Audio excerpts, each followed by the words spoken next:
Crossovers. You know 'em, you mostly love 'em, but once again we're here to take a look back at one of the oldest granddaddies of them all, essentially. Not the first, but definitely one of the codifying ones. King Kong versus Godzilla. This is all The American interesting, Jova, version. but will you look at this map in the meantime? Yeah, and make sure you point at it so I know exactly what you're referring to. Right, so as is per usual, at least at the times essentially, Godzilla films, were very expansive across the world, essentially. But to help make them more digestible, essentially, they were, shall we say, modified in some cases. We already looked at this with the first Godzilla movie, and while it's a little bit iffy, honestly, I do think it is a good enough translation that respects the original while injecting a relatively good audience surrogate in for the American audiences, therefore maintaining for the most part the story and tone of the original. We did not check out the second one because, according to Dwibs, that thing isn't even really technically titled a Godzilla movie. So, what's the dealio with this one? This film took a little bit to come out of Japan because they were trying to find someone who would release it.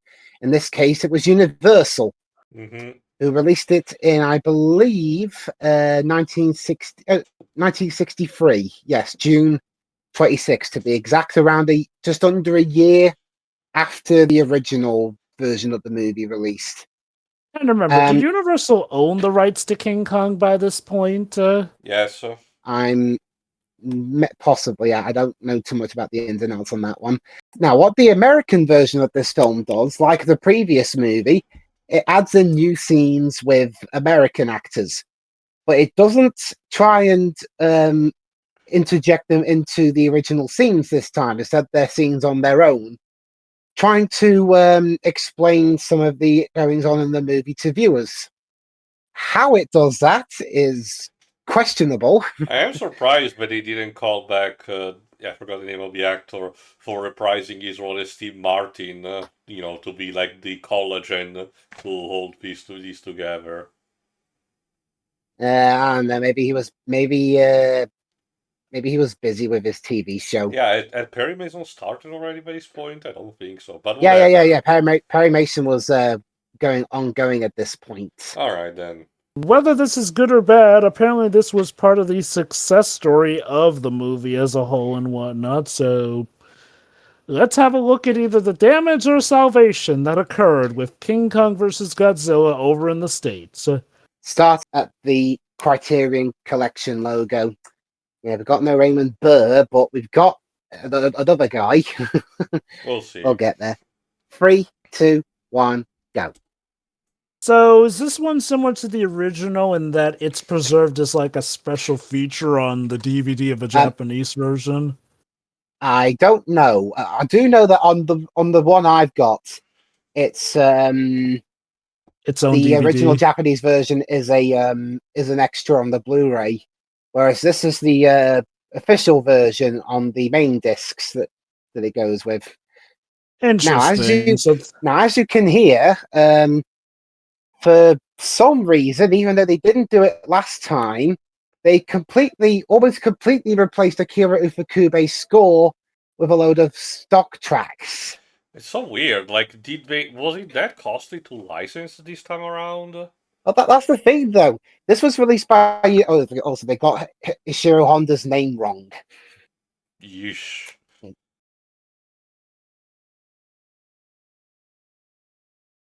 Because that's the thing, though. The previous film, Godzilla King of the Monsters, that was released under a considerably less prolific studio. This was released by Universal. It was even a collaboration with them and all, so you would think they would be... Character name of King Kong by permission of RKO. I do wonder if it was once again about of rights, since... Okay, even to this day, we're seeing... logo, again. Sorry. Wonderful. Like, even as of this day, we're still seeing projects that get screwed over with their localizations because for some reason the way copyright law works for bringing something from Japan over even musical-wise can be apparently a pain. Jeez. Sonic X, anyone? Oh yes, yes indeed. And we The Live begin and this Learn romp fiasco. with The a trip to United the UN. Nations. Tom Hanks, what are you doing here? This is all the American scenes are. A United Nations reporter, but I didn't know United Nations had their own news program, reading the news to the viewers in a rather dull way, and while also pointing at maps every so often. So it's almost literally the narrator from Plan 9 from Outer Space. Brilliant. I'm guessing part of the reason they did this, hello space, Oh, by the way, is they're he's saying it's this a Rodrigo satellite. It looks like Infante. a He's roulette. not talking from the spaceship. That's being used as we're using this satellite to Bounce the signal to get it instantaneously. Yeah, I get it. like Tio said, it looks more like a spaceship. they Okay, use that from another Toho movie. I've forgotten the name. I'm guessing part of the reason they did it this way is that, they knew that they were pushing their luck, imposing an actor into another film like they did with the first one. So I guess for this one, they figured, hey, let's actually play it safe and just have us stick in our own lanes, essentially. That being said, though, Dwibs, have you seen, the Americanization of the second, well, the American localization of the second film?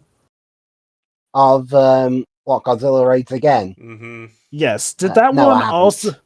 Ah, okay. I was gonna ask if that one, did the trick of imposing the character into the film like the first one did. No, that's not available anyway.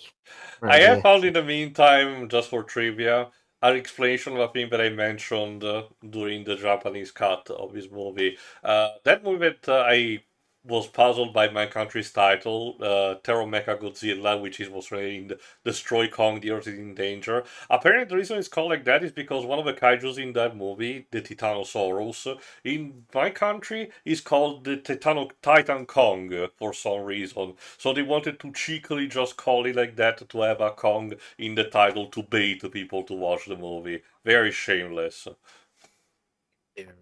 Anyway, here's top discount Tom Hanks telling us about the red fruit that Kong loves, possibly to foreshadow it better. Okay. You know what? Missed opportunity. They totally could have. Well, actually, no. They probably could not have made this a sequel to the original King Kong since he's supposed to be dead. But I'm going off with the theory that Kong just faked his death I and didn't wanted to stop get the them the heck out of first time. Dodge.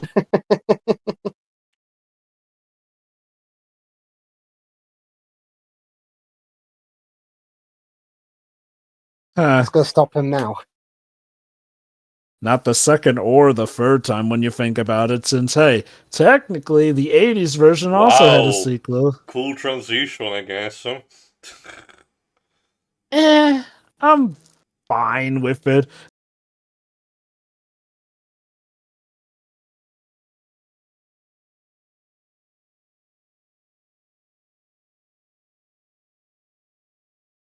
Yeah, one thing that was removed from this version of the movie was the whole Japanese TV parodies.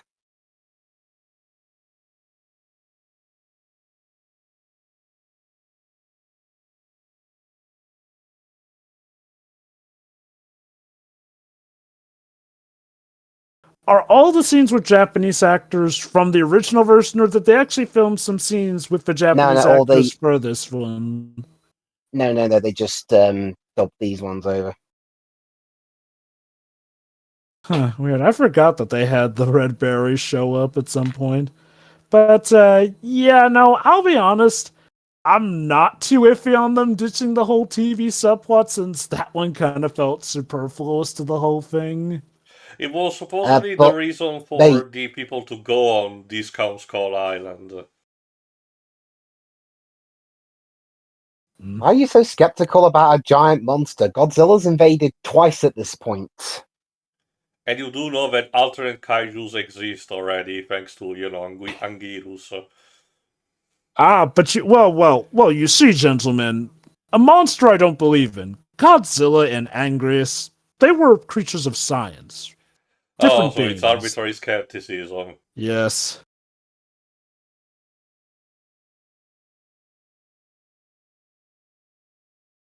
I mean, I argue there still is a trace of the Okay, whole okay, my market okay. share on television kind of subplot, just maybe not as pronounced.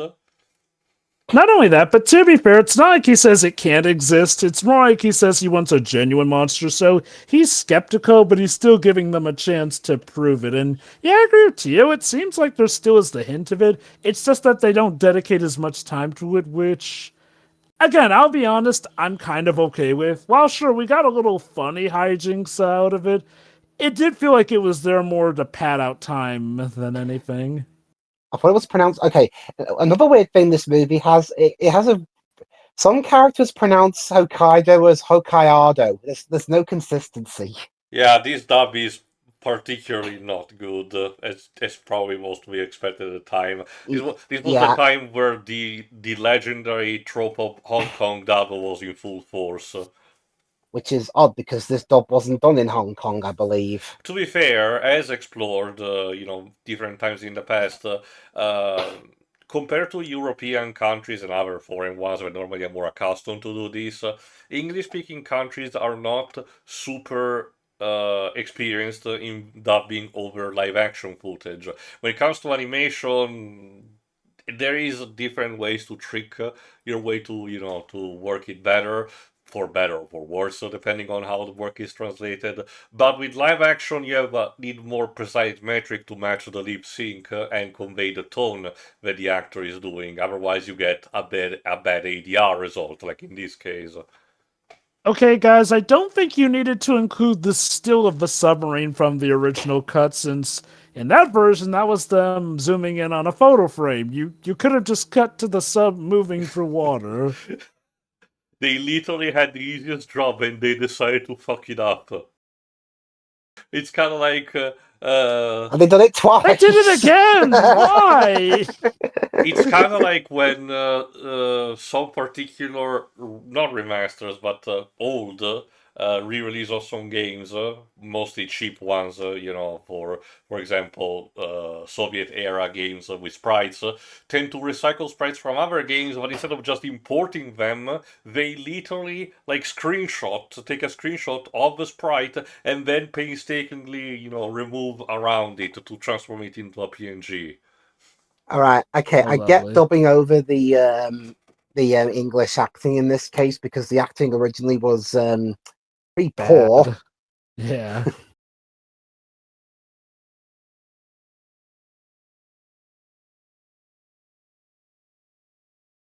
It Uh, appears to be Aurora Borealis, I, localized entirely to that iceberg. I was going to state, quote, I forgot which specific movie is it, which is a metaphor for sex, and the two guys turn around and say, looks like Johnny's getting laid.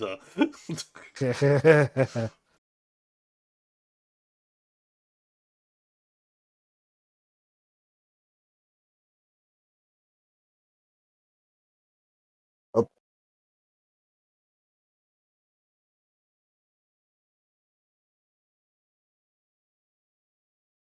okay, I said okay. I think the acting's better here, but not that much better. I mean, you could sound a little more concerned. Your submarine's just rammed into an iceberg. Yeah, it's Okay, another Tuesday. to the general's credit, he needs to stay calm no matter what in a situation like this. Now the guy in the suit, sure, yeah, I can get him being more panicked.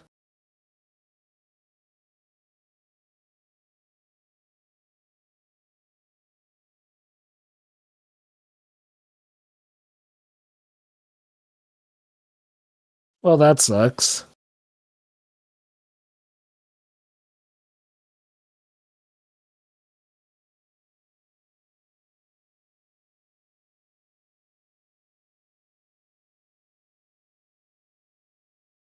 Yeah, Mayday water signal. By that we mean make it look like the submarine's pissing in the water again.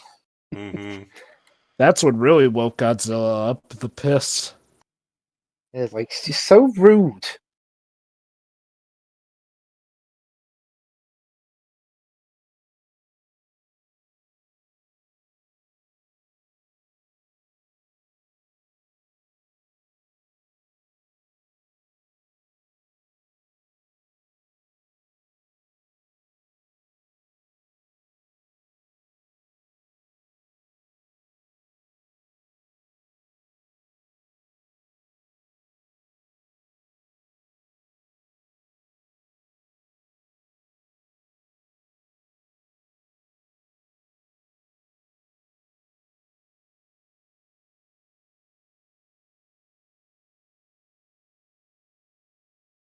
My goodness, the Rankin Boss North Pole looks wonderful today.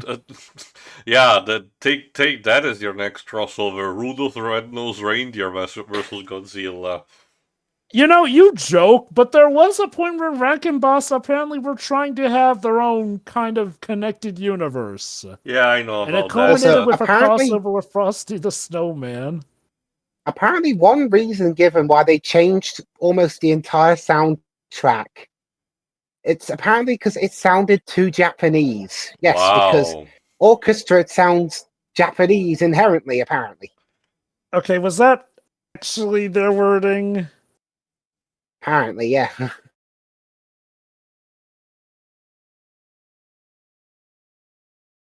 Hey, The they said the iconic Western roar. name this time. They're supposed to be American. Oh, God. What do you, the people at home, think? Again, we already know monsters exist in this world. Look, Okay, I'm to be not buying fair, whatever you're selling, man. I think what they're implying here is that to the rest of the world outside of Japan, it's a bit hard to swallow. I'm Which, pretty sure. Yeah, I'm pretty sure word would have spread around even back in the 50s that a bunch of giant monsters went around wrecking one of the biggest cities in the world. I think the thing is that word got around, but a lot of people who weren't in Japan are skeptical about such a thing. Which is why, Steve Martin must not personally, have been doing his job very well. well, I say personally, this is again why, if I were in charge of this, I probably would have made this, a sequel to the original King Kong film. Granted, I don't know the full context of the rights and what they could rightfully do, essentially, but yeah, personally, my headcanon is that Kong faked his death and retired back to his island after falling. Oh, the end of that animated musical sequence. Well, to be fair, we don't have an epilogue for that. We just end with Kong still alive on the street of New York. And apparently in love with Jodie Benson. Christ. And, do, and Man, people Jodie. and people wonder why Warner Bros. Eventually shut down their movie animated division.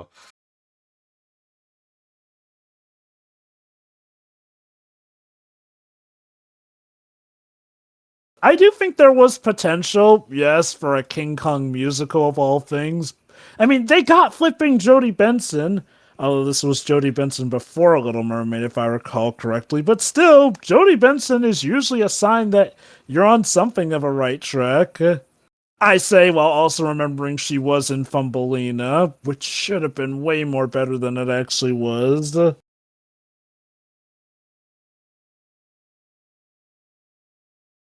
Okay, this isn't working.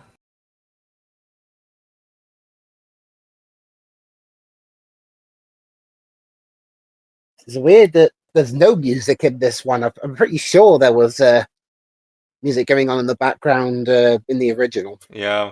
I don't recall what there was for this particular scene, I but bothered to there definitely check, was for yes. the fights with Kong. Okay. Again, there is a point to make a scene more minimalistic by removing the music that might be present in there to focus specifically on the action, but... We know. We just saw it. Are you sure, Dweebs? Let's check the map again, please. I actually kind of find it ironic that it's the American version trying to go minimalistic, since nowadays the roles would normally be reversed. Okay. In this context, with this guy, the Japanese reporter, is this supposed to be what the English-speaking people in Japan would tune into, or something? I had to guess, maybe.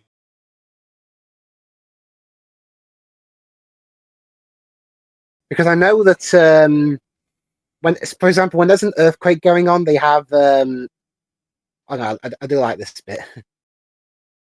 It's only his third movie. But well, don't you know, Godzilla's worn, tired out. He'll never be big. We need something better, bigger, more famous.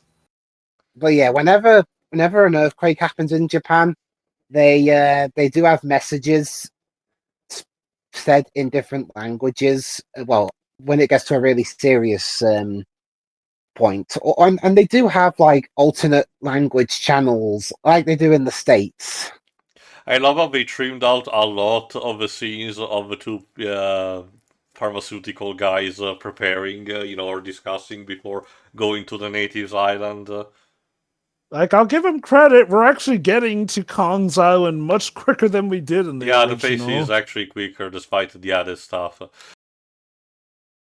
Does mean that some of the characterization is also cut out. Yeah, unfortunately.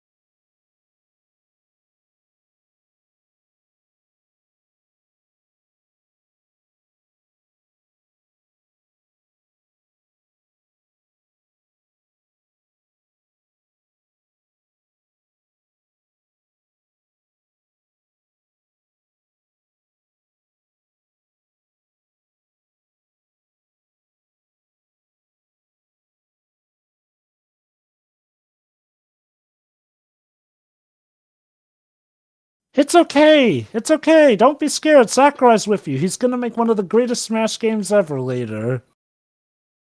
A Smash game? What's that? Something Godzilla can only wish he'll get into.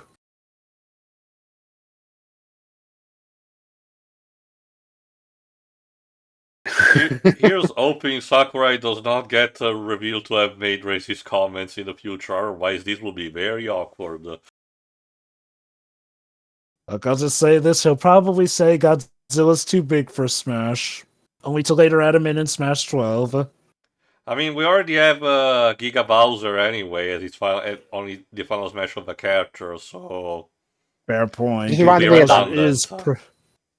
Reminded me of that joke in the Brain Scratch one of Mario Party Jamboree where they get to the vault in the Bowser level.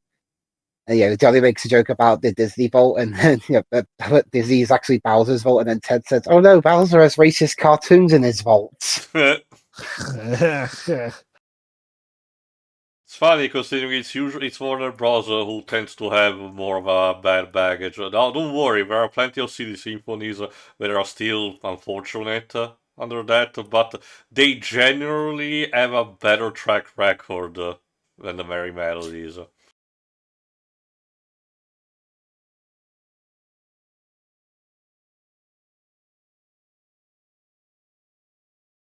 What he said.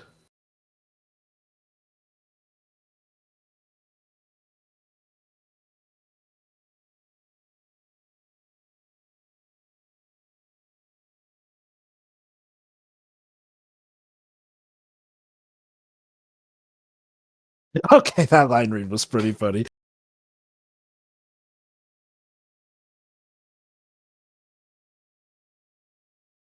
Like, you can tell that they're generally trying to capture the energy that the original actors had, but unfortunately they're also constrained by the lip movement, so the end result is a bit wonky. It definitely has that feeling, essentially, which I'll admit, I know it goes without saying, I've always found dubbing of live action stuff to be more awkward than dubbing of animated stuff. Same. That very much It's mostly about your place of origin more than anything. I can tell you that pretty much here in a lot of non-English speaking countries, it's something more taken for granted, but at the same time, thankfully, in recent times, it has been pushed more the idea of projecting movies also in their original language for the sake of, I don't having think that's what. Yeah, I don't think that's what you said in the original, mate. All chiefs will tremble in your power, but the radio.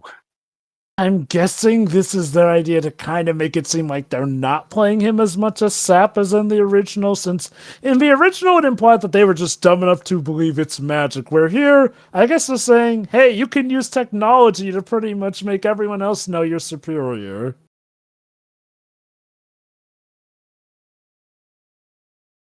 Oh yes, absolutely. Inhale those cigarettes, they're good for you.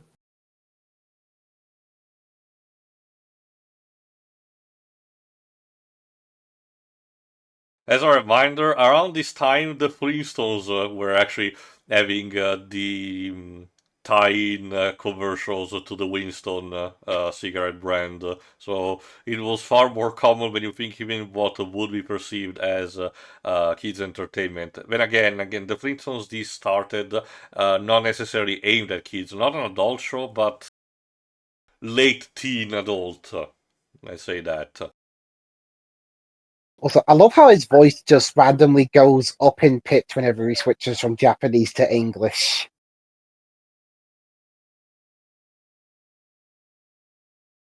I think, oh God, I forget if it was Animaniacs, but I feel like there's definitely something that's regarded as a kid's show that. Oh, no. Actually, The Muppets.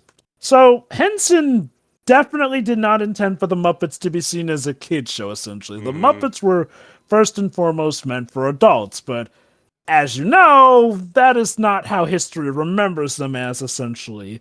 This is part of why the ABC series was definitely a lot more risque, shall we say, to honor the feeling that it was supposed to be something meant more for adults. And I I guess actually recall liking that, despite a lot of people not digging that, essentially, but I do get what they were going for. The Muppets were first and foremost meant to be, consumed by adults. They just ended up being family-friendly enough that they're thought of as more for kids, when in reality that's what Sesame Street was supposed to do. I guess it's also why the Happy Time Murders was trying to be the way it did to try to recapture that original idea, just not being particularly successful. Right. Now, I've not seen that one yet, but I've heard things. Now, as for the crew behind the making of this movie, the director was Tom Montgomery, who, according to his IMDb, this is his first credit on IMDb. And he's mainly been a director of TV stuff like The Many Lives of Dobby Gillis, a few episodes of Gilligan's Island, Tammy, OK Crackerby, and My Mother the Car. That's quite a list of names. I don't recognize one of them. I don't recognize any. How's the one you do recognize? Okay. I only recognize My Mother the Car because I saw the opening credits. I recognize My Mother the Car. I recognize Gilligan's Island instead. It stars Jerry Van Dyke. Oh, wait, hold on. I do recognize Gilligan's Island, but did that get a movie or was that like a TV episode he directed? Show. Oh, was it like the TV show as a whole or like an episode or two?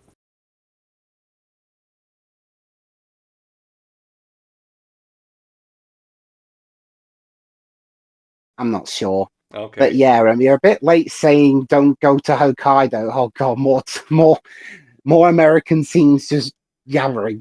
But Dweebs, okay. The chart says. Okay, I'll admit, maybe you oversold me on how bad this is. Like, don't get me wrong, I get how it's a bit iffy, but I guess to me, if anything, it seems to, for the most part, just mainly help the pace and explain some things better. Like, mind you, we have to remember this was the 60s. So, like, the way that media was taken in the 60s could sometimes have to be a little bit, shall we say, narrated to the audience. Probably also partly because the picture quality on stuff wasn't as great, essentially. It was also the start at the time. If you ever read a Silver Age comic book where every panel is stopped to dialogue explaining what is actually happening, that's because, well, that's what was happening back then. My main issue with these is that not only are these scenes just really dry and uninteresting, they're also they also really break the pace. Like we're moving along, and then all of a sudden these scenes come up and just tell us stuff we already know. That I have to agree with Williams. Like, yes, there is a nice sentiment behind it, but you can definitely tell that they were not, the original intent. I will say this. Personally, I do get their role in the movie, and I think that for the time, they work enough in coupling together parts without having to do something awkward like, Photoshop wasn't a thing, but, basically doing the 60s equivalent of Photoshopping an actor into scenes from the original and whatnot. I will say this, though. it's definitely a product of its time. I do feel like, if something like this were done in, the 2000s, first and foremost, they would probably just give us the original with subtitles. But assuming they had to adapt it properly for an Okay. American audience, I feel like what they would have probably done is, just interject actors in with bits on the story as a bit I love instead how of, when he was asked conventional weapons don't seem to have an effect on Godzilla. What's the first thing we do? Well, as the very first thing the American says is we could use the atom bomb in to be fair, Japan. I'm pretty sure they wasn't won't that mind this time. wasn't that pretty much what was said in the original version as well? Like, nuke him. Well, that's why they got into this mess in the first place. As a reminder, as not recently, but fairly enough, as early 90s, with an Akira Kurosawa movie called Rhapsody of August, which was used as a relatively early critique of usage of the atom bomb. America was still throwing icy feet over, a movie that dared to actually call them out on that. Wasn't that the one with Richard Gere in it? Yes. I need to see it again, but I do have fond memories of it as a, drama.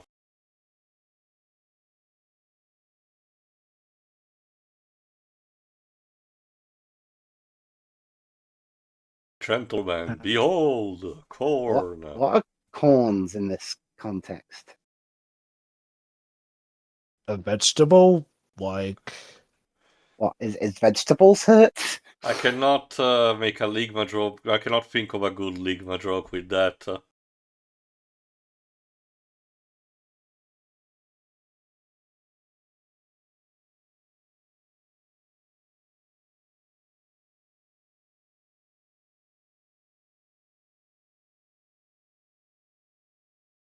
okay, never mind. They might be talking about corns as in, calluses, essentially. Ah, okay.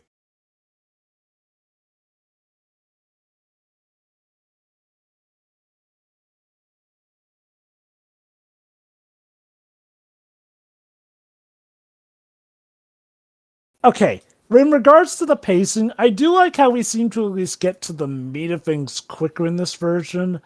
I will agree that some of the methodology in doing that is a bit iffy, though. I still love about the scene, just throw it down the cliff and then shoot it in the midair for good measure. God is not pleased with you, explorers. I will now unleash King Kong upon your asses. Come on, I know the American scenes were boring, but did we really need you for the clapping us for that?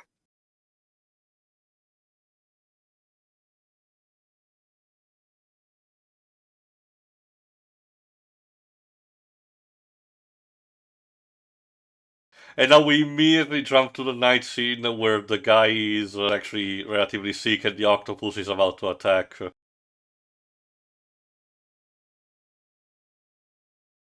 Which, again, he got sick really quickly. Which, again, to be fair, in the original version, we kind of just really, really padded and stretched out Kong's appearance. In fact, mate, Barcock correctly, didn't Kong not appear until like the 40-minute mark in the original? I forgot this mate, specifically. not for nothing, but you were talking to one of the natives just now. Shouldn't you be talking in their language? Not dubbed English? Also, I think Okay. what the pace was trying to do is that also there were other scenes in between that showcase, for example, stuff like what was happening back in Japan. While instead here they try to condense more the sequence in the same location. Oh. It seems like they added slimy sound effects for the I octopus in think this so. version. Yes, just in case you were not.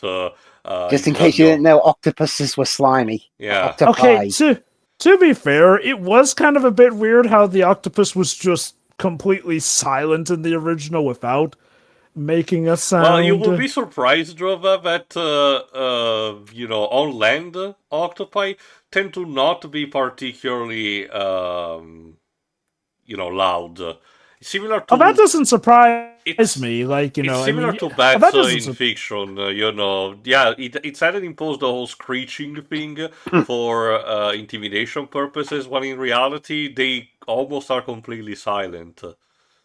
That doesn't surprise me. I'm aware that, you know, a regular octopus is quiet, but I'm pretty sure a big octopus like that would be making some noise. I mean, the one of crushing things I get, but not necessarily the whole Zoidberg stuff. Well, definitely not the Zoidberg stuff, but I mean, you think an octopus that loud would have definitely made some of the squishing noises, especially when, you know, the suction cups come about.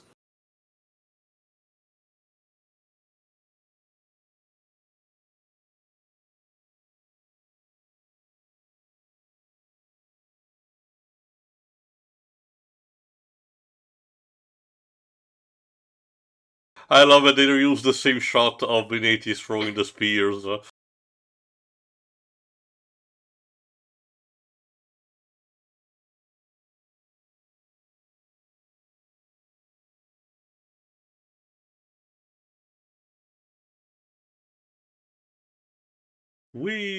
Ray Harryhausen would be so proud.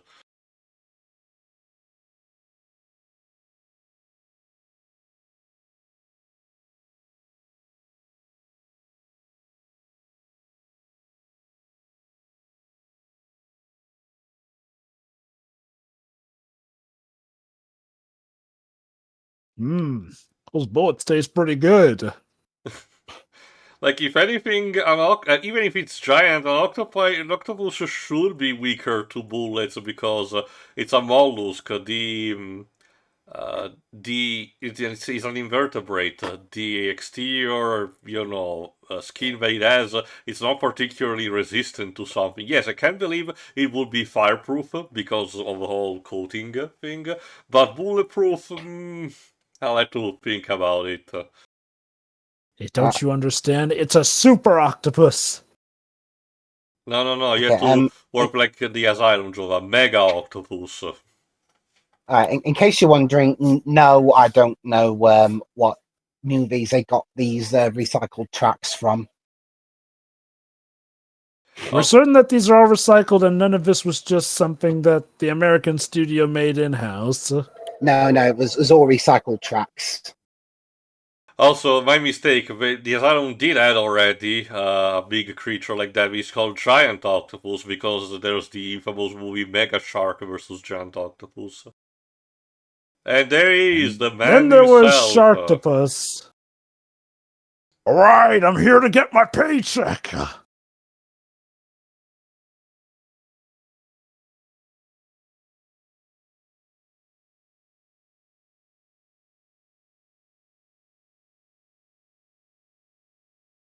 I thought we had an understanding not to put giant gates. Whatever, I'll put it to use. It's practically a requirement that King Kong has to smash that in every movie that talks about his origin story.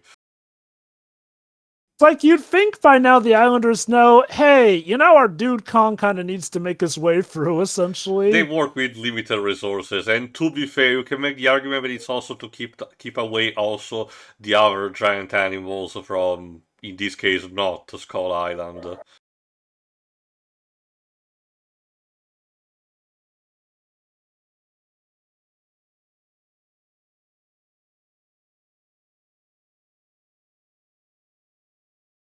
Funk.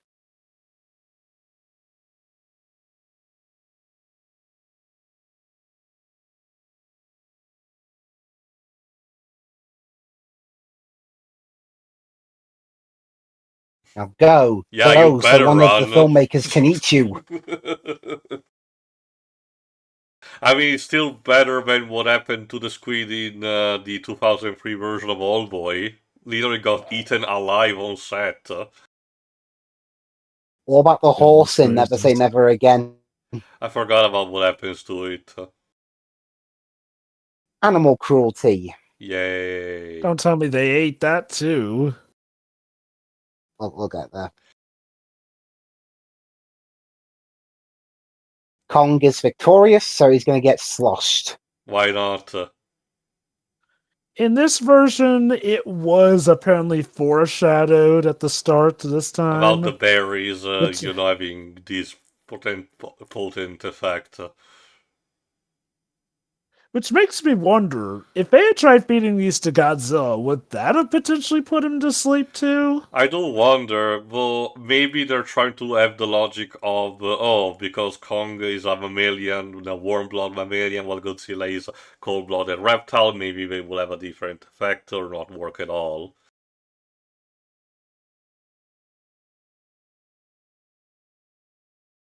I guess I'll give credit to this version of the movie also. It makes it a lot more clear that this whole thing is meant to make him fall asleep, whereas in the original version, I thought that they were legit trying to celebrate him since they were celebrating loud enough to wake the dead. Well, But it's now a in this version they combination of make the it two things.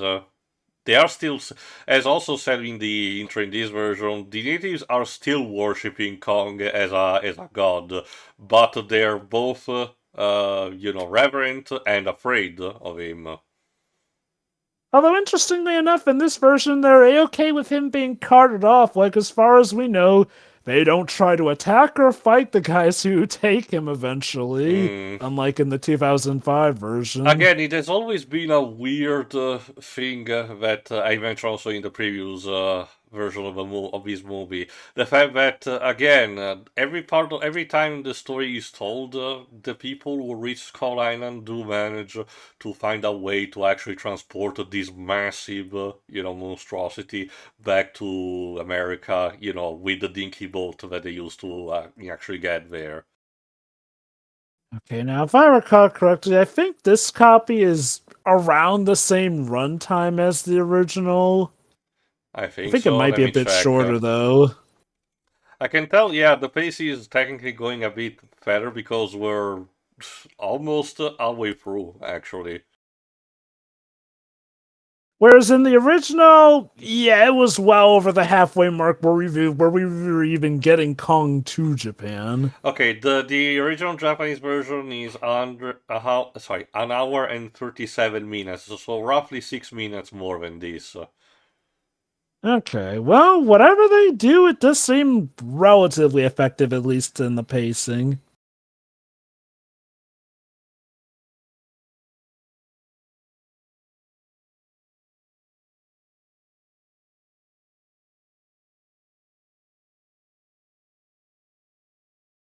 I will say this is probably one of the few cases I'm okay with a music change, assuming that they changed a bit how the celebration here goes, since this one seems more subdued enough that I can believe that at least lets him rest, whereas in the original, I definitely recall it feeling so wild that it would give him more a headache and keep him awake rather than put him to sleep.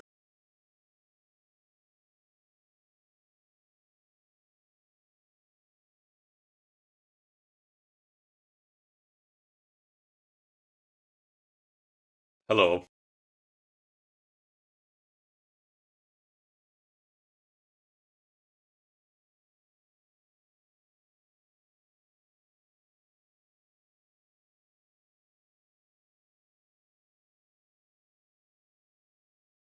I'm sure those rights will hold up in court just fine.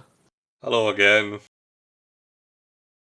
I do wonder if there was some degree of intentional pun, because for those who don't know, taco does mean octopus in Japanese, so Uh,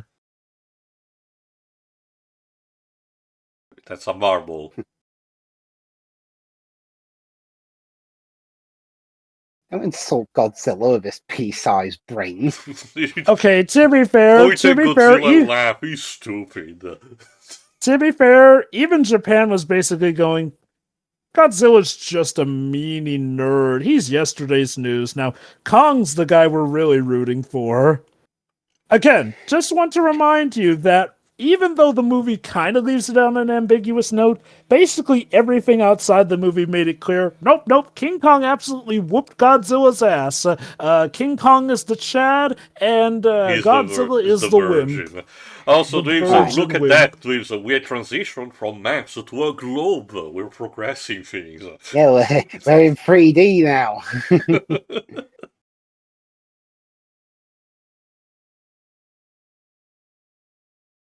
as for the reporters in this scene, we've got Michael Keith playing Eric Carter, the news reporter. He was also in Bikini Bistro. It was Armstrong Circle Theatre, among a lot of other things, including, unless it's a different Michael Keith, Fear the Walking Dead as recently as 2021. Fear the Walking Dead. One of the spin-offs. The guy next to him is played by Harry Hulken. He was a prolific actor who appeared in a lot of things, his last one being episodes of Days of Our Lives. Neat. And then we have James Yagi, whose acting career wasn't that long-lived. He had roles in stuff like The Islanders, My Three Sons, The Manchurian Candidates. Also, movie it's Banzai, not Bonsai.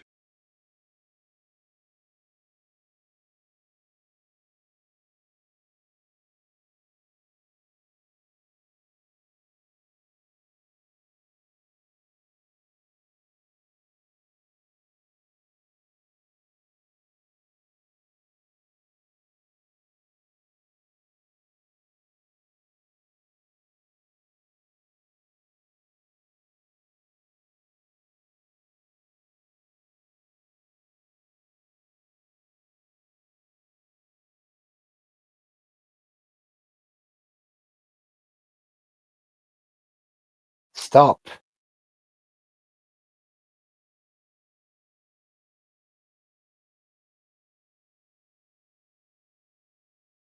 Yeah.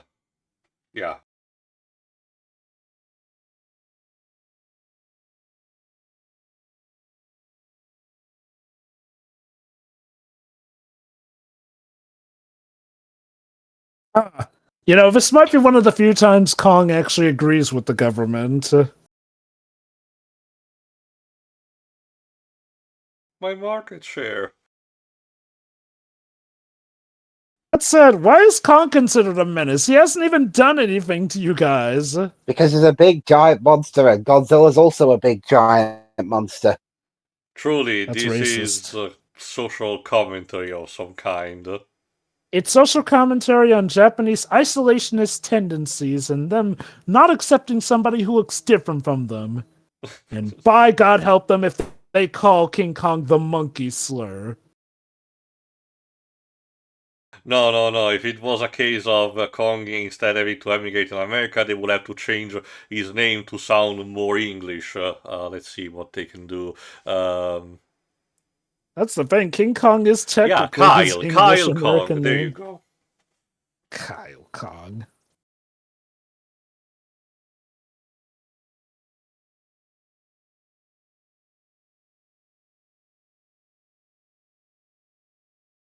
Do you not watch the news reports? To be fair, Okay, this was to be fair, 62. he was... How many people did have a TV in their houses at this point? And he was off on other business, so he might not have been able to listen to it at the time. I meant her. Mm-hmm. Also, Dave, that's technically also a question that I'm still interested in because I know you're the more knowledgeable about that in terms of the history of TVs. So I don't remember how much the spread went in which years. So what do you mean? Like, As in, by 1962, would a lot of people not of high social status that potentially couldn't afford a TV still could have like a cheaper model? yeah, it was just when at least around here in Britain, when they were making the transition to color in the late 60s, it took a while for everyone to have a color TV. Okay.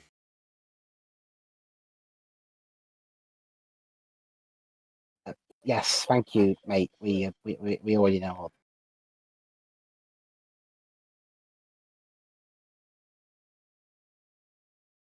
Oh, someone Okay, I from don't remember the... this in the. They added some scenes of some extra powers like the Soviet Union. Show that Godzilla is a unifying crisis. Yeah.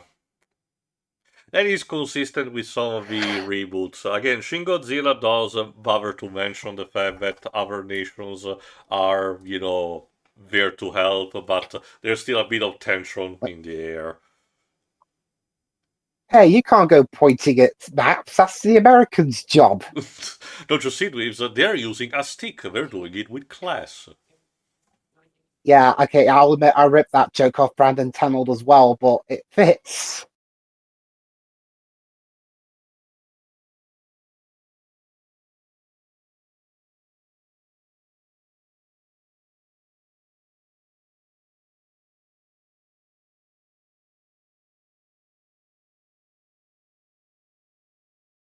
Ow.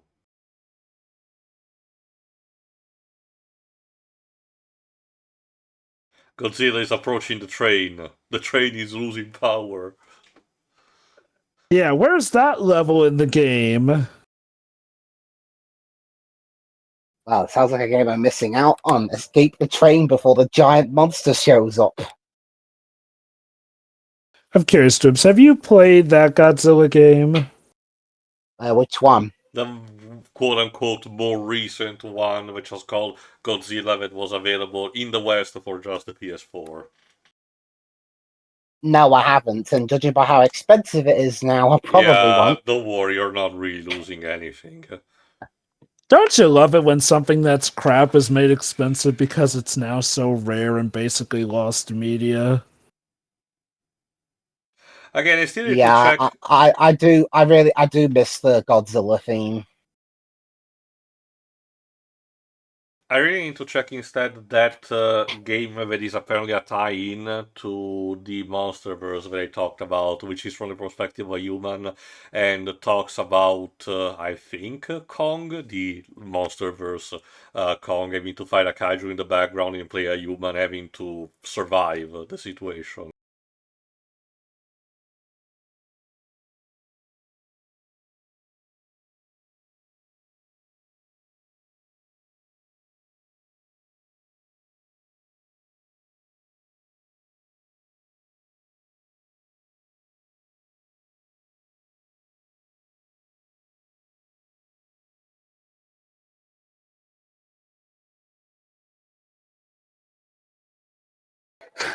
I will say, I'd like that guy's line delivery though. You'll be killed. And as we know, people die when they're killed. Amen to that, Shiro. Someone was paid to write that. Look, Nasu was definitely in his writing infancy with that one. He's even gone on to admit that in hindsight. There's a lot of stuff he would do differently, which he technically did, since nowadays most people tend to play the version of the game that doesn't have the cringy but hilariously written sex scenes.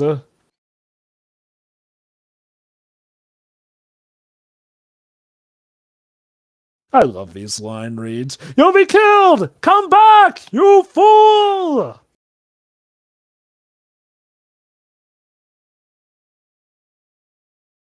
I love that Godzilla, when it comes to opening his mouth, he's just like, super derpy.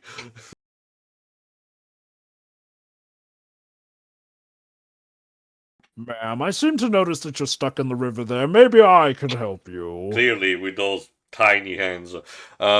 No, but again, it's a new suit, and yet, it still looks a bit derpy in some scenes. Look, the thing was always going to be a work in progress, and there's only so much 60s tech can do.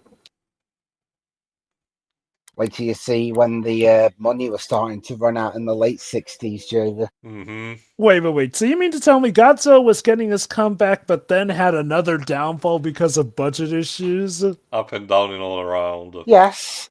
It reached its nadir in 1969. So basically, were the 70s a dark time for Godzilla? Yeah. You'll be able to see eventually. What is it with the 70s and just a lot of media having its dark age in the 70s? Disney were having a bad time in the 70s. Don't even get me started on the birth, glory days, and then subsequent death of disco, essentially. Well, Talked about the dark age of animation and everything. well, as I mentioned, also outside of specific movies like The Godfather or Charlie and the Chocolate Factory, the 70s was in general a very struggling decade for movies in general. Like I mentioned, it's just like the 70s in general seem to be cursed for the entertainment industry. If I had to hazard a guess, because the 60s were a very troubled time IRL, the 70s were basically the ripple effect people were feeling about that. Does make me wonder if we survive up until 2030, that, the movie industry will be affected by that. It's a consequence of what the question that they periodically ponder alongside with Deji. What will generations 20, 30, and 50 years from now, look back around these times and think of us? I mean, movie You know, wise, I because there's a lot to be said about IRL stuff, obviously. One thing that's ironic is that a lot of people do consider the 60s to have been a great time for the entertainment industry, including, of course, music. In fact, so much so that one of the highlights people were hoping for in the early 2000s, when, a lot of dark stuff involving war was cropping up yet again, was hey, at least we'll get good music out of it like we did in the 60s. Wasn't quite as much that case, but it really does make you think that maybe the pattern is, hardships occur during a certain time. That ironically allows for basically the inspiration for a lot of great media, but once that decade's up, the fallout occurs and then people are struggling for this or that. So that being said, though, I'm curious. So, with Godzilla's future once again not looking secure, I wonder what finally did secure it despite the 70s. I don't know. Maybe the economic boom of the 80s. Possible, yeah.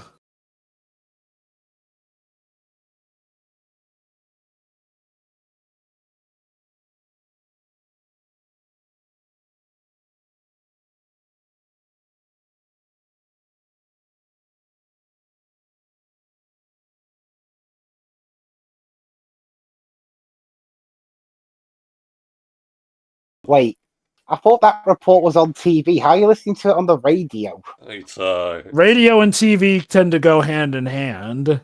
Like, you can get a. Okay, like, even nowadays, a lot of broadcasts that show up on TV, you can sometimes tune into on the radio as well. That said, okay, so in this version, they seem to hint that King Kong has caught on to the scent of Godzilla and wants to defeat him. I guess in this way they're making King Kong even more the hero, showing that Kong's like, oh god, you guys got your own problem? Fine, I'll help you deal with it.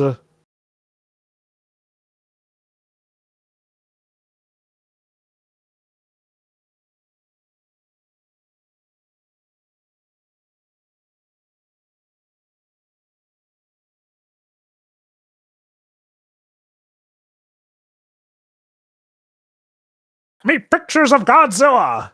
I guess. I mean, to be fair, I'll need to check again, but it might be actually what happened in the Marvel comics that talked about Godzilla, and I mean the older ones. I know that there have been recent issues.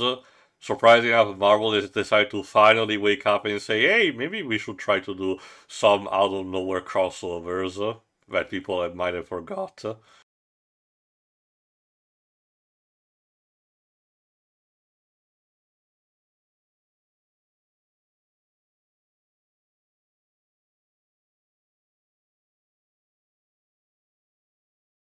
Pity you can't aim worth shit.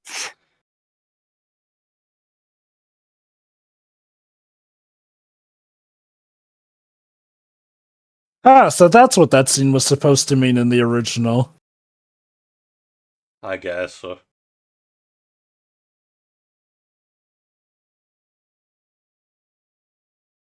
You're just a chicken. Chi chi chi chi chi. Nobody calls me chicken. That's his new title, Chicken Kong. Eh. I mean, with those long arms, he's not really an ape. Again, like he Especially when they said, keep changing size like that. yeah, again, it's more like Lanky Kong. And Is stretch that the his missing those dog? Is arms that just for you. yeah? Well, I can clearly smell my own fur barbecuing, so I'm out of here. Bye. See you at the bar by 8. Again, to Kong's credit, that's the best anyone's fared against Godzilla's nuclear breath, so survival I love these instincts. these two guys at the UN. Well, shit's fucked, and Japan is probably gonna get nuked by Godzilla. Sucks to be them.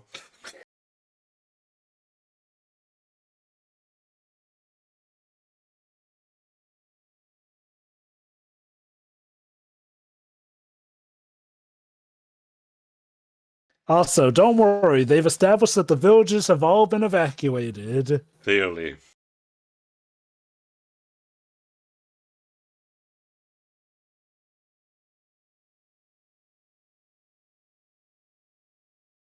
But a lot of the purpose of the American scenes is generally because when they cut the scenes out, they have to put in those other scenes to explain to the viewer what's going on. Fine with it. Again, like, I'll say this, from what I've seen, yeah, the map pointing's a little awkward, but this movie seems to be just doing its job for the most part. That's And because they honestly, I'll get. compensate that by trimming away in other places. Imagine if it was the length of the original plus the map pointing scenes.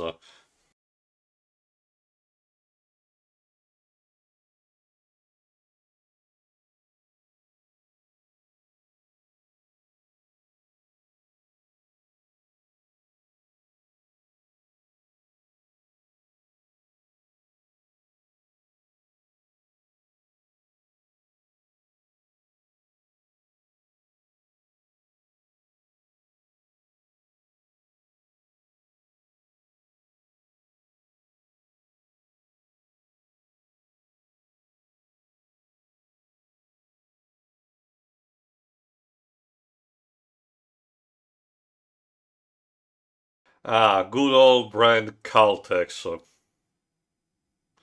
Beautiful. My favorite. Yum yum. Imagine if this is meant to be product placement over in Japan.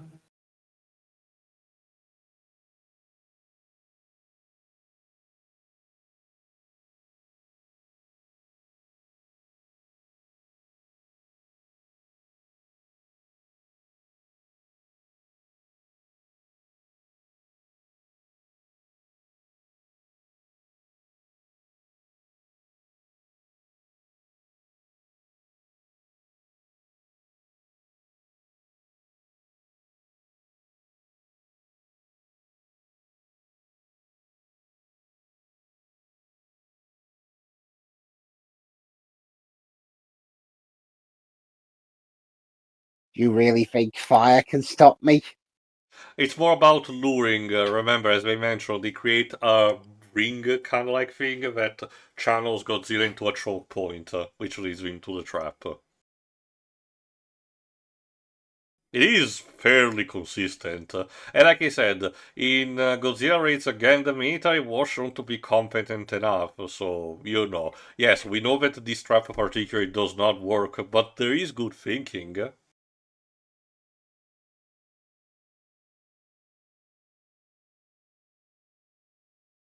At some point, though, these guys are just going to run out of ideas because, I think by the fourth movie, they'll have thrown everything in the kitchen sink at Godzilla, short of, like, I don't know, dropping a satellite from space on top of him. Which is funny because I hear, okay, so it's interesting looking back in the day when, the media was all against Godzilla because one thing I've heard is that nowadays Toho's lawyers are very, very stingy with how Godzilla has to be portrayed as basically nigh invincible and practically unbeatable, from what I've heard anyway.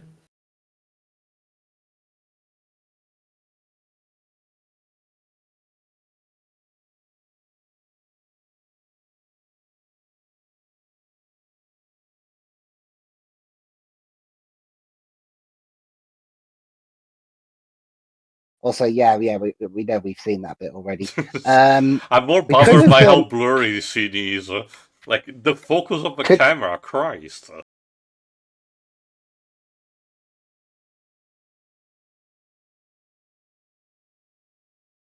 Could you imagine if in this commentary we just keep the original audio, but then just constantly splice in our reactions to stuff that we've already seen?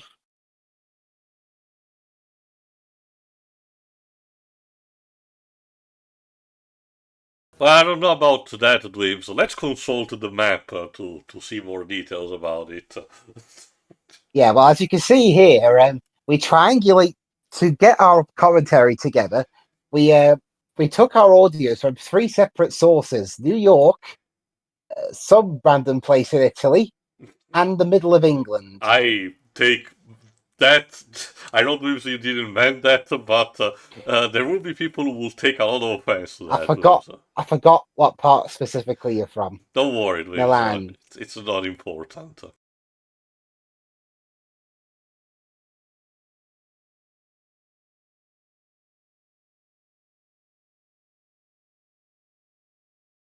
Yes, those are certainly electric central stations.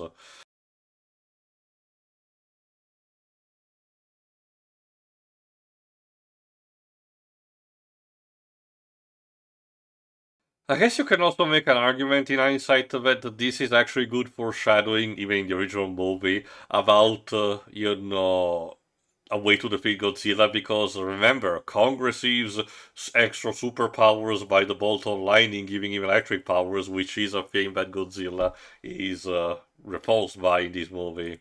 So...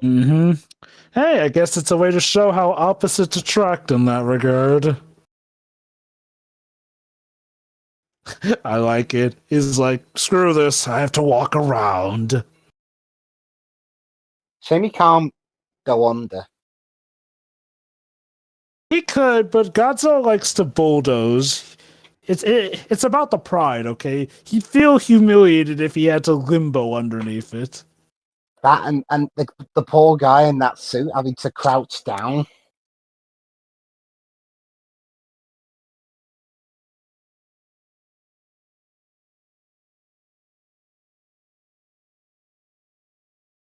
So the random change in picture quality here.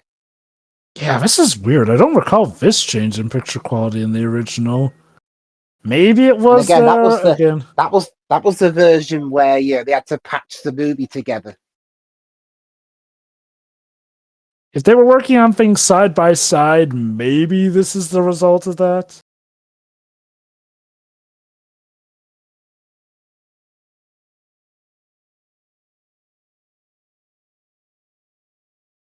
Like, what year did the American version of King Kong versus Godzilla come out, Dwibs?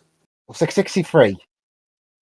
Okay, so a year after King Kong versus Godzilla, which came out in 1962. Also, I could swear that in the Japanese version, that shot where King Kong was approaching, the city, had a lighter, shade of the day. Yeah, instead here it's a bit more dark. I'll need to check back again. Maybe I'm just confused with a different footage.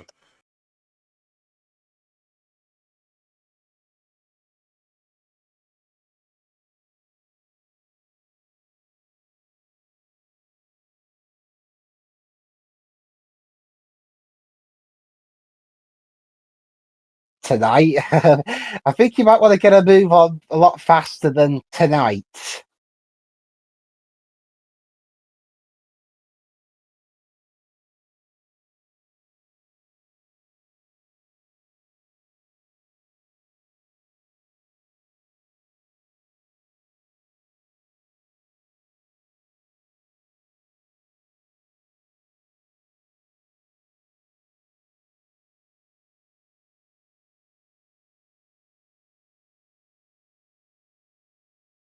Yeah, the American scenes have already said enough, thank you.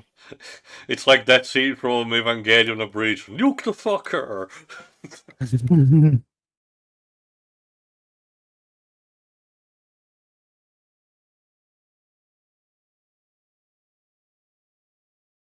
Yeah, I still don't particularly like this version of the movie, mainly because, again, a lot of the American scenes, And the yeah, music, yeah, different music, I yeah, guess. and the replacement, it cuts a lot of character stuff out.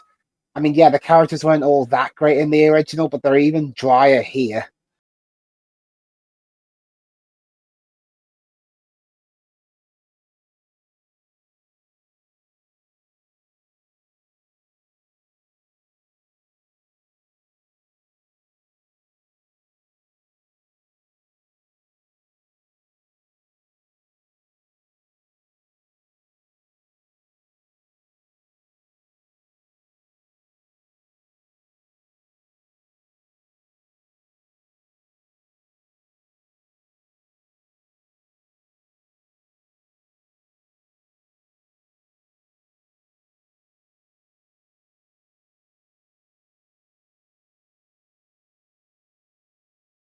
Also, as you can see, they trimmed down significantly the scene where Fumiko, I think, tells the fact that she doesn't want to leave her house, she doesn't want to leave the city tonight. Since, to be fair, I'm gonna be honest, she came off as way more stupid in the original version. Like, More stubborn, yeah, probably, stupidly stubborn. I will say that. Like there is a purpose, but she was still stupid for that. whereas here, yeah, you can tell she doesn't want to leave, but at least she can be reasoned with I love it. relatively It is quickly. outstretched again. Whoop! Also, Sony. Oh no, Huh. King Kong is destroying Sony. We walked past Sony, actually. It's okay, but most of their headquarters these days is in California. Yeah. Meanwhile, he's like, come on, I'm looking for a building tall enough to climb. Can't you build I'm something as big as the Americans? The I'm actual contractually problems, obligated to climb a building. the actual problems of Assassin's Creed 3. All right, fine. The diet building will do.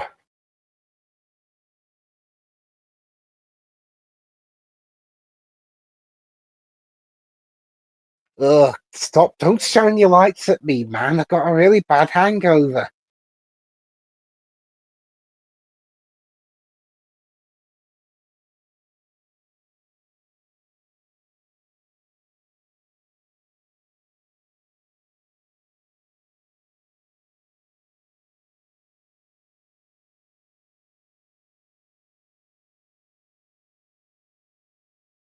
Yeah, she's a doll, but she's alive.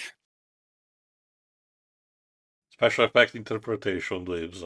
You try to give the movie some leeway.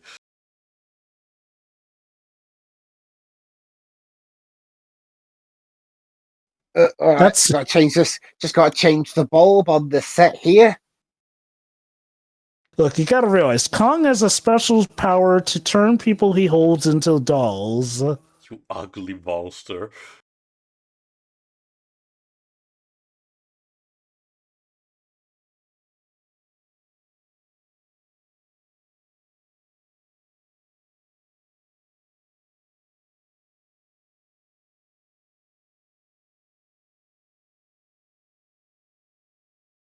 So instead of an atomic bomb, we're going to hit him with a berry bomb. I don't remember if the character of Soma was named like that even in the original version. Probably, but otherwise interesting that a character called Soma will be part of a pharmaceutical company. For those who don't know, that's the name of the drugs that suppresses your emotions in Brave New World. Hmm. The reason why the character of Soma Cruz in the Sorrow duology of Castlevania is called like that is because there's a meaning behind that of suppressing your true feelings.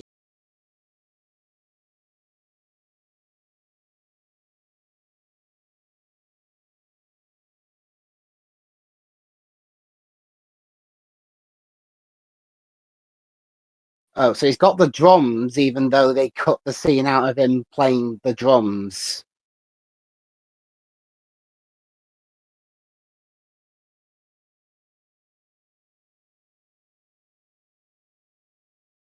Again, you see what I mean about cutting away some character bits. Yeah. Wait, he's not playing the drums yet, though.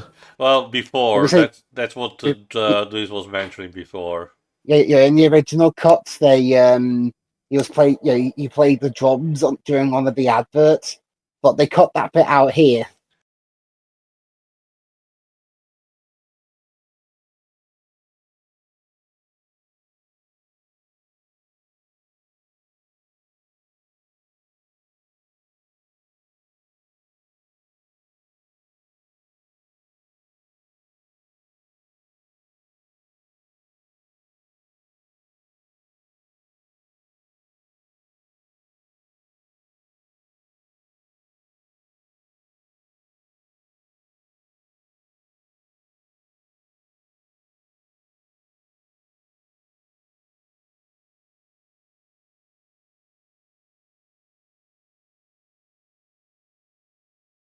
Again, consider Yeah, also the visuals. I get the idea what the movie is conveying, that this is what King Kong perceives.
There you go. The doll is finally escaped.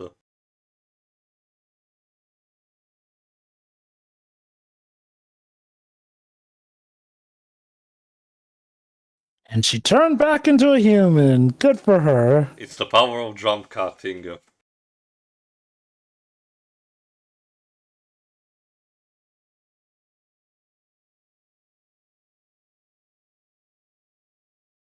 I dreamed I was a Bond girl.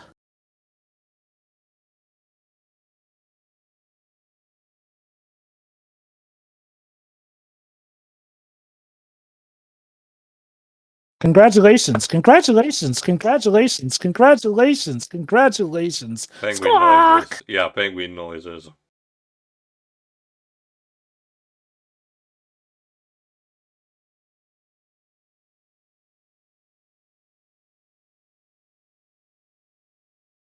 I love it. We just decided now at the last second that atomic bomb is not useful anymore.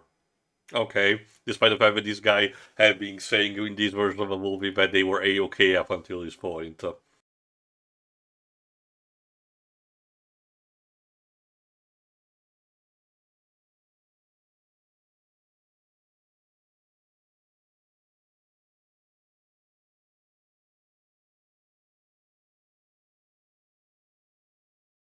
I forgot about this. I love how the general turns to the camera almost to say at the audience, you see this shit? We're really about to airlift a giant ape. This is not what I imagined for when I signed up for the military. You'll go to different places, they said. You'll meet different people, they said.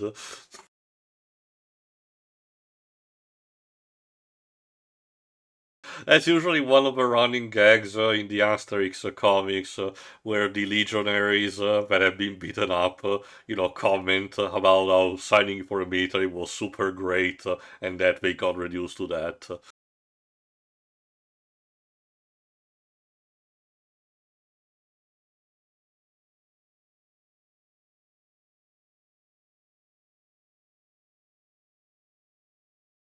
Don't This worry, music the is badly composited soldiers will save the day. Yeah, seriously. I get maybe for with the lower resolutions they were more acceptable to be seen, but you could kind of tell they were literal car pieces of cardboard overimposed on the film.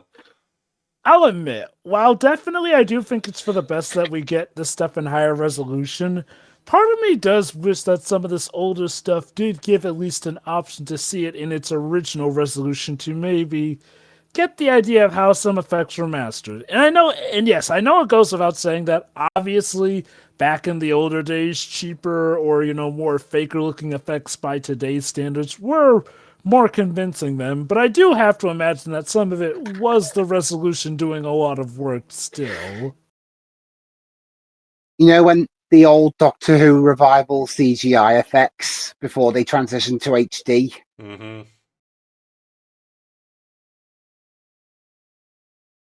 Just regular SD 16:9 doesn't look very good. Just bumped up to HD like that, especially CGI. An interesting thing that happened was with the re-releases, I think for the early 2000s, of the Star Trek original series episodes, where I don't know if it was just for the new runs on TV or the DVD sets that they had, but a lot of the episodes where they could, for example, exterior shots of the Enterprise or either other spaceships that they found, or stuff that was on the screen display of the Enterprise while not being something on set. They completely redid the special effects with substituting, for example, old models with actual CGI to make them more convincing. Interesting. It was kind of similar to the special editions of the Star Wars movies, but more convincing than those, admittedly. And with less stupid shit like, who shot first. Behold, Tokyo. Oh my god! Sakurai! Do you see it? A giant ape in the sky!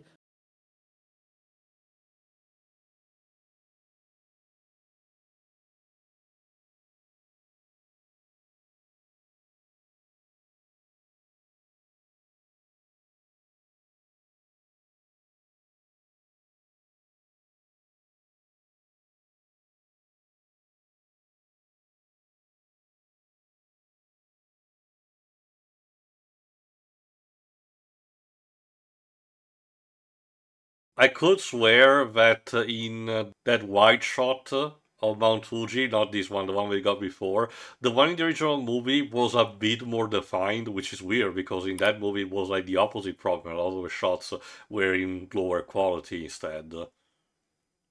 Meanwhile, remember Godzilla? Yeah, it's here now. Mount Fuji. Again, do they ever explain? Well, okay, they do mention that part of it was the blockade leading him here, No, but he got away from the trap and then it's been mentioned. I don't remember if it actually mentioned in this version that he was attracted to the energy of a volcano. As a reminder, Mount Fuji is still active. Whee! do, do, do, do, do, do, do, do, do, do.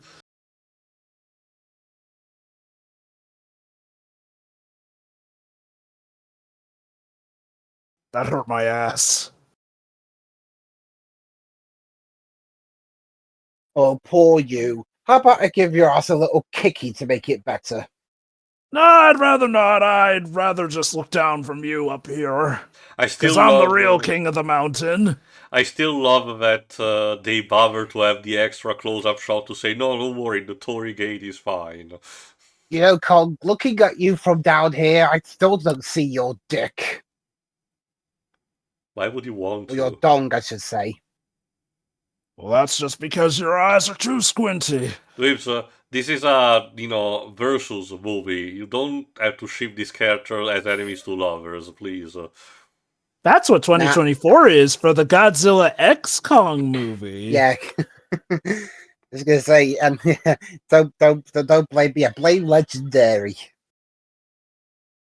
And while you can't see my dick, I can see your tail, which makes you very swingable, son.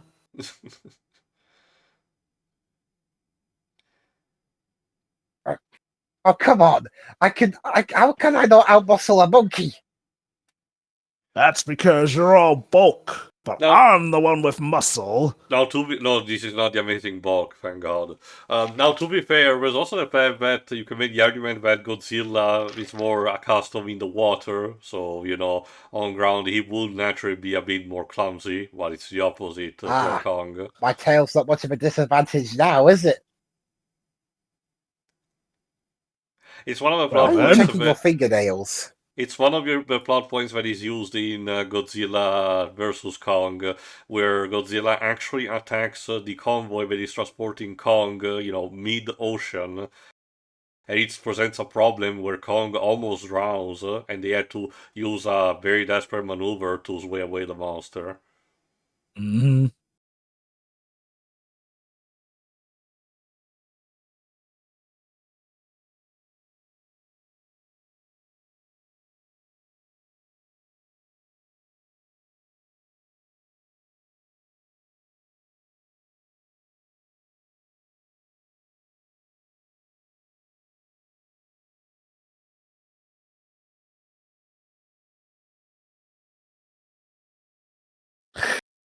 you're all just as dumb as a log.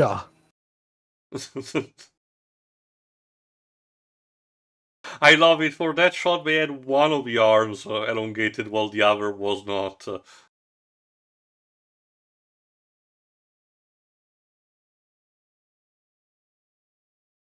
Yeah, okay, here's another thing that I noticed.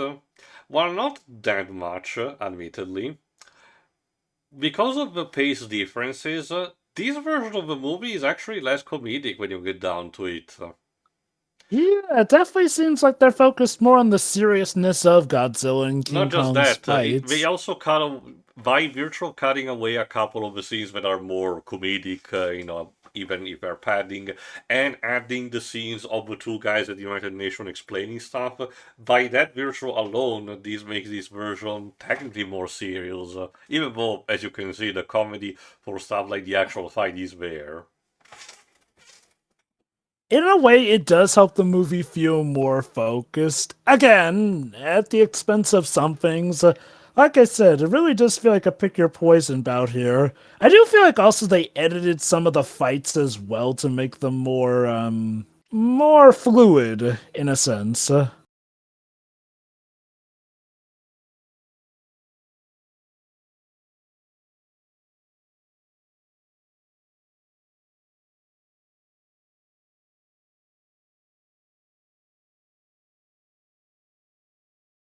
Ask for mean, a in terms burial of in volcano, you dick.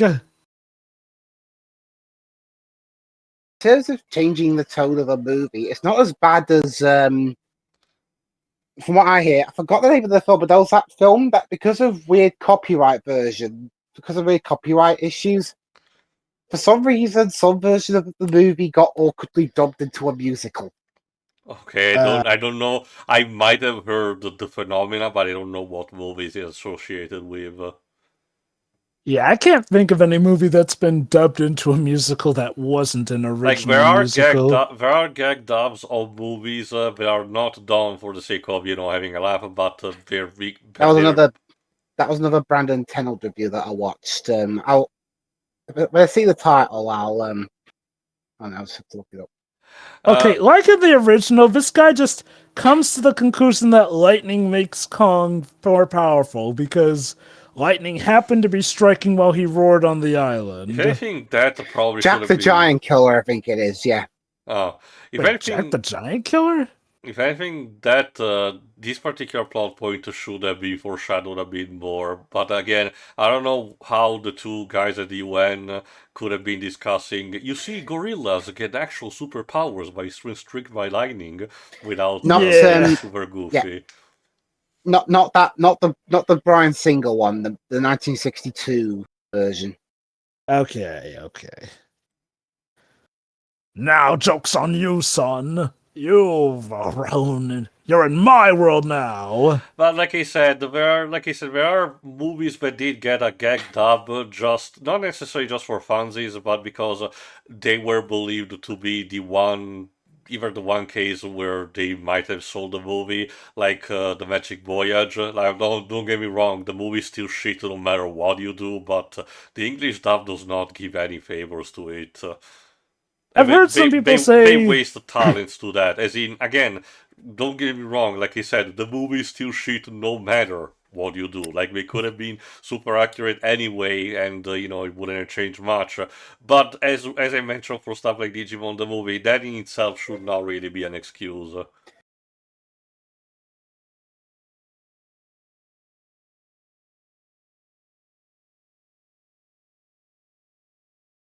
I've heard most people say it's about a pick your own poison between both versions of the Magic Voyage. Like, the original's bad. Yeah, the gag dub is apparently also bad, but more memorable. Kind of like when it comes to Titanic The Legend Goes On. Like, the one we commentated on for the April Fool's The commentary Canadian cut. is yeah. You know, the cut that basically does things super sporadic and has the party time song, whereas there's technically a version that is better edited. Heck, doesn't even do the in medias res stuff, essentially, No. but it's definitely a lot more boring, essentially. It even has a different song for the dog that's not nearly as memorable as Party Time.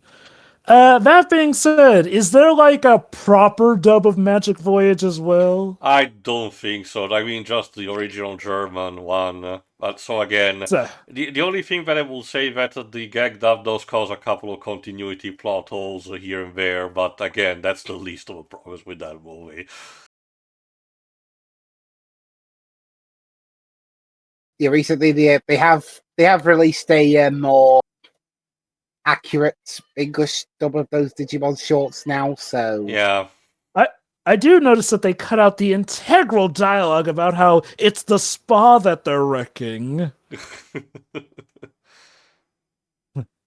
Like, not again, the to give credit to this version, I get that it's cutting out some important stuff. It's also cutting some fluff here.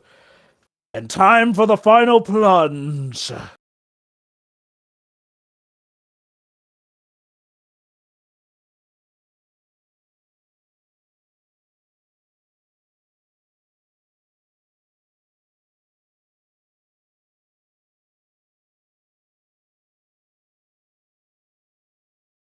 Well, we are close to a volcano, so yeah, you're close to a fault line.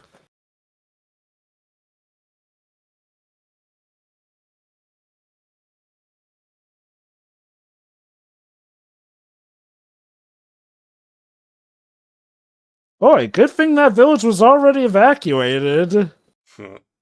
So in a way, Godzilla and Kong saved even more lives. honestly, throughout this original continuity, I'm surprised Japan hadn't fallen into bankruptcy because of all the repairs they've had to make. Don't worry, Maybe let's they find. copy the bill. Yeah, maybe they put together a Godzilla insurance plan that made them millions. Maybe the UN And then- actually and stopped then- pointing then- at maps and gave them actual help. And then they invested it all in Greece and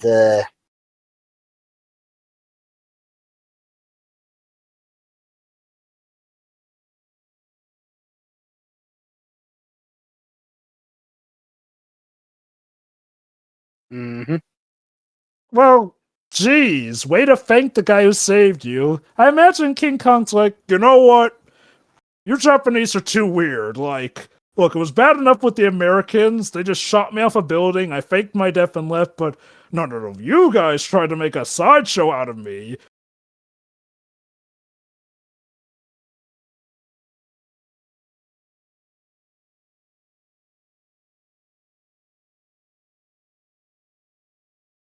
Alright, final thoughts for this version. Dribs, what does the map say?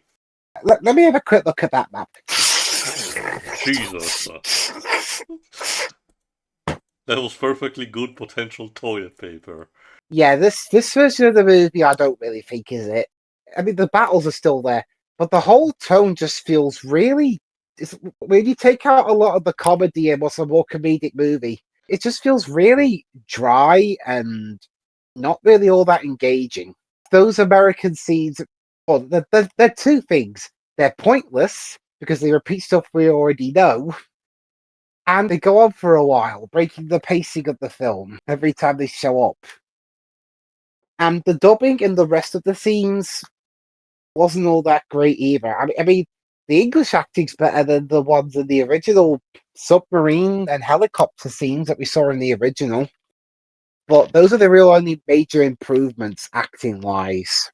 The music, again, a lot of it's just stock stuff. I think they just looked in their library, somewhat vaguely fitting music, and put that in. TV Tropes tells me that it's mostly from their Universal horror movies like The Wolfman, 1941, and Creature from the Black Lagoon. So that makes sense. Huh. Well, I mean, it's Universal. They go to their own big archives, even back then. And yeah, honestly, that's about it. This version of the movie isn't the worst thing I've seen from either King Kong or Godzilla. It just goes in that special category of it's just really uninteresting. We'll see worse, but hell, in terms of like English conversions for Western audiences, Godzilla King of the Monsters was better in that it didn't completely water down the original message. Plus, the acting was better, and it was more seamless. All right, Jova, your final thoughts. I'm honestly fine with this. I will admit, if I had to pick between which one I'd watch, I guess I'd go with the original, but I do feel like the original has its own problems here and there. I guess I'll put it like this. If I feel like I want to actually get to the better parts quicker, I'll stick with the American version. If I'm in for a more leisurely time, I'll probably go for the original version. I will say I do think overall the pacing is better in this one, so there's that. That said, though, I do definitely prefer the score of the original. Aside from that, though, yeah, if you want a more serious romp, I guess this one does cut out a lot more of the comedy, essentially. You still do get some of the comedic bits, but this does feel more focused. I do feel like it trims some of the fight scenes a bit more to maybe have them flow better, too, essentially. Overall, I'd say I think this movie did its job well enough. It adapted it for an American audience, and it seems to have done its job just fine in that regard. So, overall, it's not the best, but I'd say it's a fun enough companion piece, essentially. I'd say either version of this movie works, but I do find myself leaning more towards the Japanese version here. All right. Tio, close us out with your final thoughts. Before I mention those interesting trivia that I found in the meantime, the only one that I really want to point out that I did not know about it. Apparently, this bit around the end of 80s, early 90s, this movie was supposed to be remade because the Heisei Godzilla series at that wanted to celebrate something to coincide with Toho's 60th anniversary, so we wanted to remake this movie. But because of executive meddling on the right holders for King Kong, the movie instead became the 1991 Godzilla vs. King Ghidorah, which I still like. So it's just that it would have been instead a remake of this, which is interesting as a thought. Yeah, if I recall correctly, weren't they still using like the suit Godzilla in the 90s? Yes. So I wonder if they would have tried to do an updated suit for King Kong in the Most 90s, likely. okay, were they using a suit for King Kong in the 80s films? No, I don't know. I do know for Godzilla, they were using suits for him all the way up till Final Wars in 2004. I can tell you, Jova, as I mentioned a couple of times, that for the 80s movie, they used an animatronic built by legendary animatronic builder, Italian Carlo Rambaldi. Like I said, I know this because that animatronic, or the skeleton, the bigger part of it, is actually preserved in a theme park here in my country as a memory of that. But anyway, Coolio. as my final thoughts, no, I have to agree with Weaves. There is an noble attempt you can call it, of trying to trim a bit of the fat and recontextualize a bit the movie, but it loses itself in its own meandering, and a lot of the charm that the original had gets lost as a result. Sure, there are some improvements here and there, but I argue that what is lost outweighs what is gained. And really, I had to agree. Almost the entirety of the scenes of pointing at the maps really feel just redundant. Only argue the beginning scene that explains better the berries should have been kept. But when you run into the problem of you just have a narrator just for that scene alone, I really do wish that they did what I joked about at the beginning and they brought back the character of Steve Martin for a sense of slight continuity and as a better vehicle for an audience surrogate type of character. I guess they just couldn't for a multitude of reasons, but what we got instead is just it's not the worst conversion that I seen of a foreign product, but it's definitely not a particularly great one. So there is that. All right, Waves. When we'll come back to the Kaiju's movies, where will we go? Well, we're going to go backwards a few years a little because there is a bit of context we need for the next standalone Godzilla movie. So join us next time when we tackle Mothra. Yeah. See you then. Bye.